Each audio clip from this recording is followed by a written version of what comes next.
हम इंसान एक ऐसी समझदार प्रजाति हैं जो ना सिर्फ आपस में बात करने के लिए लाखों सैटेलाइट और कम्युनिकेशन सिग्नल का इस्तेमाल करते हैं, बल्कि हम हर दिन स्पेस में ढेर सारे अजीब से सिग्नल भी भेजते हैं। आप इस बात का अंदाजा सिर्फ इससे लगा सकते हैं कि आज के समय में औसतन हम इंसान रोजाना आउटर स्पेस में 100 से भी ज्यादा अजीब सिग्नल भेजते हैं। लेकिन सवाल ये है कि आखिर हम ये सिग्नल कहाँ और किसे भेजते हैं। दरअसल इस यूनिवर्स में करोड़ों गैलेक्सीज हैं और हर एक गैलेक्सी में अरबों खरबों तारे हैं। इसी वजह से चाहे वो भारतीय वैज्ञानिक हो या पश्चिमी, सभी का ये मानना है कि इस अनंत ब्रह्मांड में कहीं ना कहीं एलियन जीवन जरूर मौजूद होगा। और उन्हीं से संपर्क करने के लिए हम इस तरह के सिग्नल रोजाना आउटर स्पेस में भेजते हैं। लेकिन हर चीज के दो पहलू होते हैं और उसी तरह ये बात भी सच है कि अगर हम इंसान एलियन जीवन को खोजने के लिए इतने बेताब हैं, तो यकीनन एलियंस भी हम इंसानों को खोजने और हमसे संपर्क करने में दिलचस्पी रखते होंगे।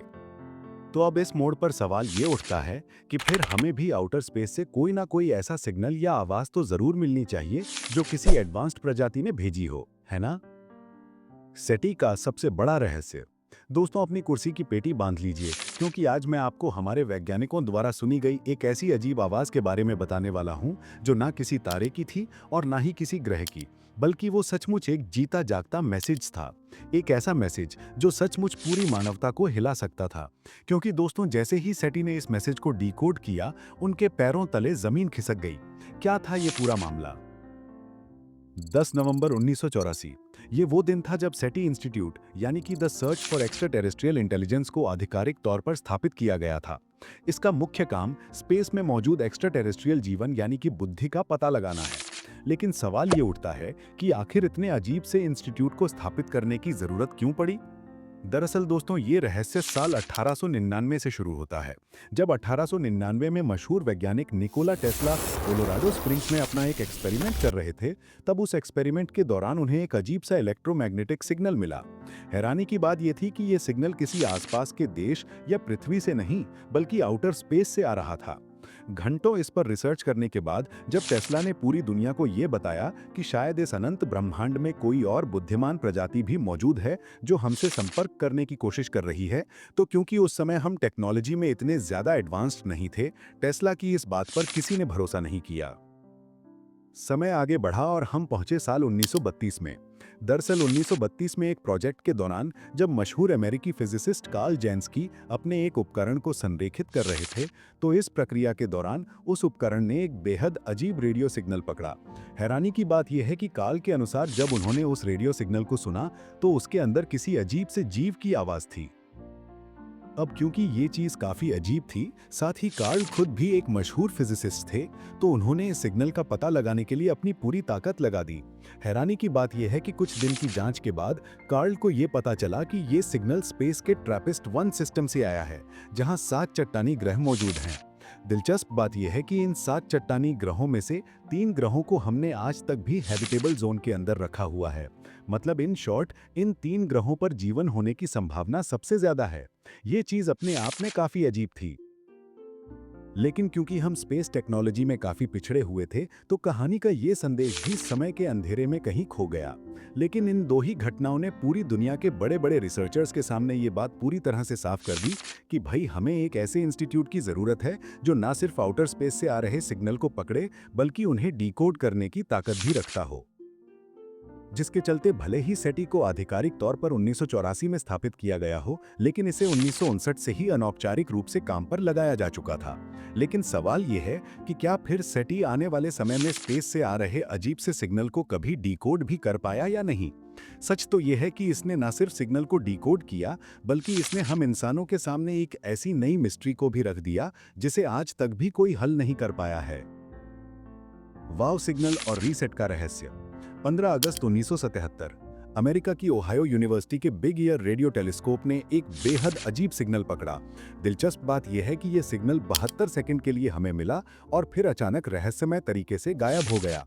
शुरुआती जांच से यह पता चला कि यह सिग्नल किसी तारे या ग्रह से नहीं, बल्कि किसी चलती हुई चीज से आ रहा है। उससे भी ज्यादा हैरान करने वाली बात यह थी कि सिग्नल की फ्रीक्वेंसी लगभग 1420 मेगाहर्ट्ज की थी, जो कि हाइड्रोजन तत्व की प्राकृतिक उत्सर्जन फ्रीक्वेंसी है। कहने का मतलब ये है कि ये बैंड पूरी तरह से किसी भी मैसेज को भेजने के लिए उपयुक्त है।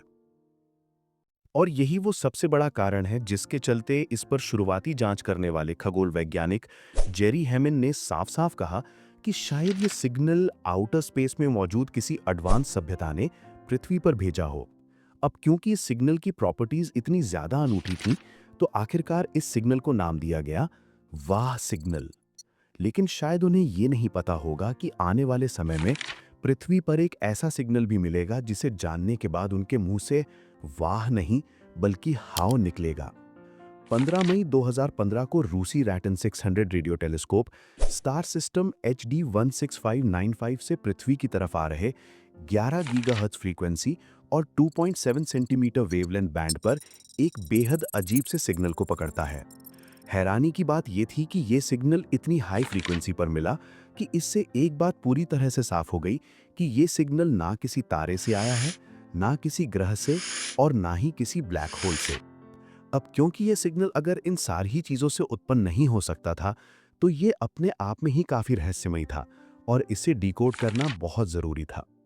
और आखिरकार दोस्तों, जब रिसर्चर्स द्वारा इस सिग्नल को डिकोड किया गया, तब उन्हें यह पता चला कि यह कोई सिग्नल नहीं बल्कि ये तो एक जीता जागता मैसेज है। दरअसल जब इस सिग्नल पर शुरुआती जांच की गई, तब रिसर्चर्स को यह पता चला कि यह सिग्नल एक साधारण संरचना में ना होकर 3 हिस्सों में बटा हुआ है, जिसमें अगर सबसे पहले हिस्से की बात की जाए तो उसमें एक कोड मौजूद है, जबकि दूसरे हिस्से में कोई मैसेज है और तीसरे हिस्से में अजीब से सिंबल मौजूद हैं। लेकिन दोस्तों, इस तरह के सिग्नल के साथ सबसे बड़ी समस्या ये होती है कि किसी भी रिसर्चर द्वारा इन्हें समझना और डिकोड करना काफी मुश्किल काम होता है। और इसलिए इस सिग्नल के सिर्फ पहले हिस्से को ही डिकोड करने में रिसर्चर्स को लगभग 7 महीनों का समय लगा।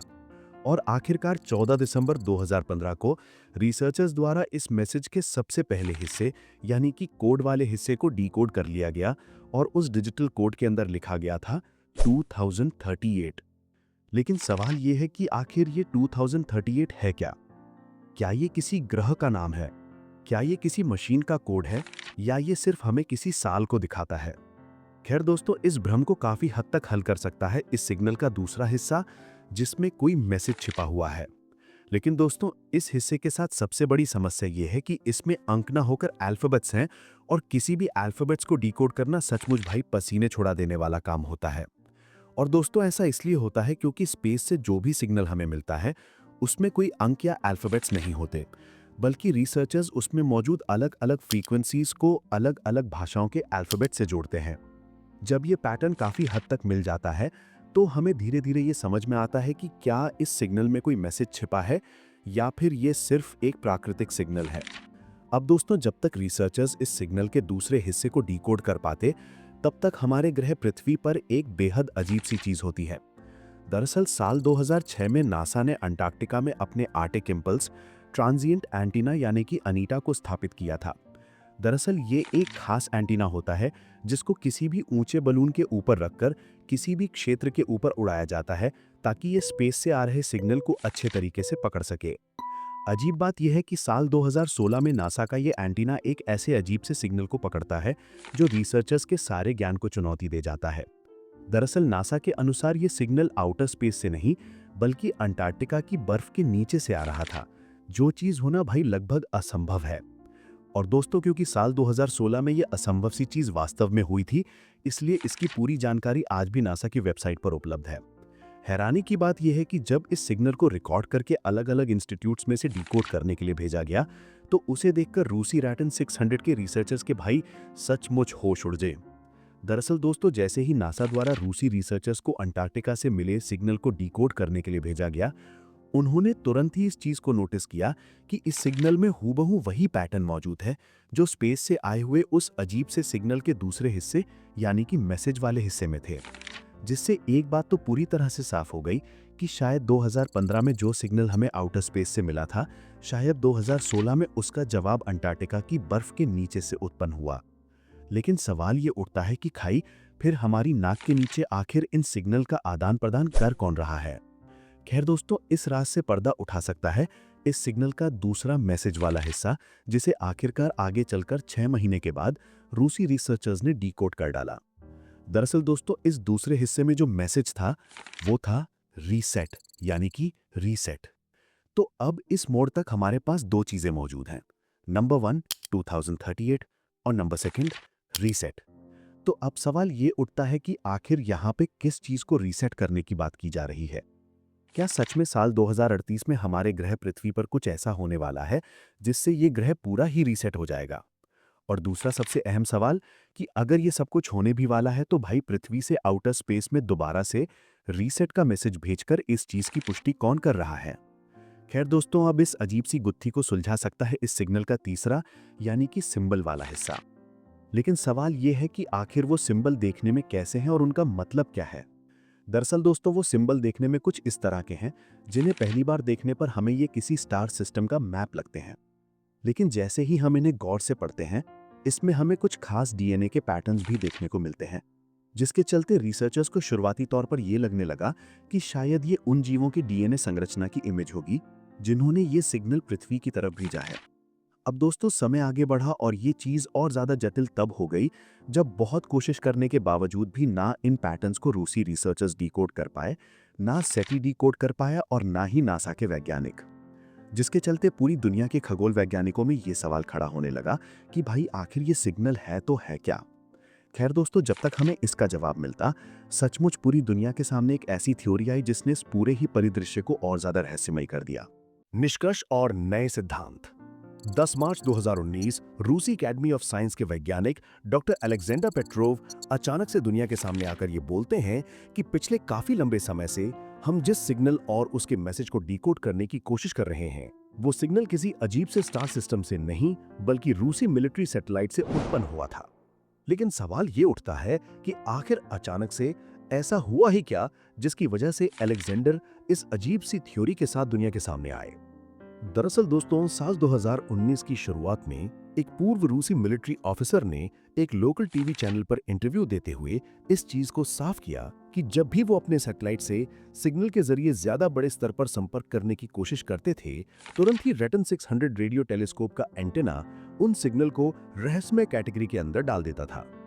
दरअसल हमारे ग्रह पृथ्वी को जितनी भी सैटेलाइट कवर करती हैं, वो सैटेलाइट किस तरह की हैं और उनमें किस फ्रीक्वेंसी के सिग्नल का इस्तेमाल किया जाता है, इन सारी ही जानकारियों को सूचीबद्ध किया जाता है ताकि भविष्य में अगर हमें इस तरह के सिग्नल पृथ्वी पर मिलें तो किसी भी रिसर्चर या टेलीस्कोप को ये बात पता हो कि भाई सचमुच ये सिग्नल आउटर स्पेस से नहीं बल्कि एक मिलिट्री या सामान्य सैटेलाइट से मिला है। लेकिन क्योंकि उस सैटेलाइट के सिग्नल को सूचीबद्ध किया ही नहीं गया था, तो जब जब वो सैटेलाइट मिलिट्री बेस पर सिग्नल भेजती थी तो ये रिसर्च इंस्टीट्यूट की डिवाइस उस सिग्नल को रहस्यमय सिग्नल की कैटेगरी के अंदर डालती थी। अपनी बात को आगे बढ़ाते हुए ये ऑफिसर ये भी स्वीकार करते हैं कि जब ये चीजें बहुत लंबे समय तक चलती रहीं तो आखिरकार सिर्फ मजाक करने के मकसद से ही एक मैसेज को एनक्रिप्ट करके बहुत हाई फ्रीक्वेंसी पर इस सैटेलाइट से वापस पृथ्वी पर प्राप्त कराया गया। अब जैसे ये सिग्नल इतनी हाई फ्रीक्वेंसी पर पृथ्वी पर आया, दोबारा रूसी इंस्टीट्यूट ने तुरंत ही उस सिग्नल को पकड़कर उसके ऊपर रिसर्च करना शुरू कर दिया। अब दोस्तों अगर इस मोड़ पर हम सारी ही चीजों को एक मिनट के लिए साइड में भी रख दें, तब भी इस बयान में अपने आप में दम नजर आता है। और वो इसलिए है क्योंकि अगर आपको याद हो तो खुद रूसी इंस्टीट्यूट ने इस चीज की पुष्टि की थी कि वो सिग्नल उन्हें 11 गीगाहर्ट्ज की फ्रीक्वेंसी पर मिला था। व्यवहारिक रूप से ये फ्रीक्वेंसी इतनी ज्यादा हाई होती है कि अगर इस फ्रीक्वेंसी पर कोई भी सिग्नल पृथ्वी पर आएगा तो सिर्फ टेलीस्कोपिक रिसर्च इंस्टीट्यूट ही नहीं बल्कि मिलिट्री बेस भी उसे प्राप्त करके उस पर हर हाल में कार्रवाई करेंगे। लेकिन अफसोस उस दिन ऐसा कुछ भी नहीं हुआ था, जिससे काफी हद तक ये चीज साफ होती है कि शायद ये चीज जानबूझकर की गई होगी।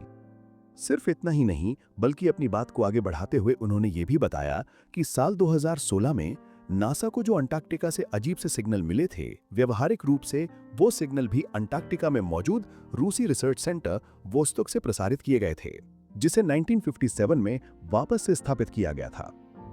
लेकिन एक सवाल जो शायद अब आपको भी परेशान कर रहा होगा वो ये है दोस्तों कि क्या इतनी सारी चीजों को जानबूझकर किया भी जा सकता है या फिर ये जो ऑफिसर है ये सिर्फ इंटरव्यू में वाहवाही बटोरने के लिए सारी मनगढ़ंत बातें दुनिया के सामने रख रहा है। खैर दोस्तों, इसका सही जवाब जानने के लिए हमें थोड़ा सा रूसी इतिहास में चलना होगा। दरअसल जब रूस एक समय पर यूएसएसआर था तब वो स्पेस टेक्नोलॉजी में दुनिया में सबसे आगे था।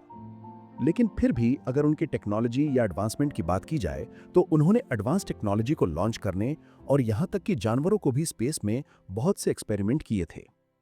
लेकिन उन्होंने कभी भी किसी एक्स्ट्रा टेरेस्ट्रियल बीइंग से संपर्क करने वाली टेक्नोलॉजी के ऊपर काम नहीं किया था।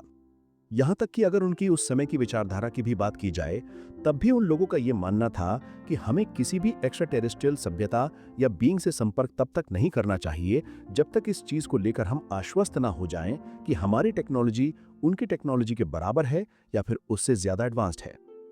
और देखिए, यही वो एक सबसे बड़ा कारण भी है जिसके चलते और आज की डेट में भी रूस के अंदर इस तरह की कम्युनिकेशन वाली टेक्नोलॉजी का बहुत कम स्तर पर ही उपयोग किया जाता है।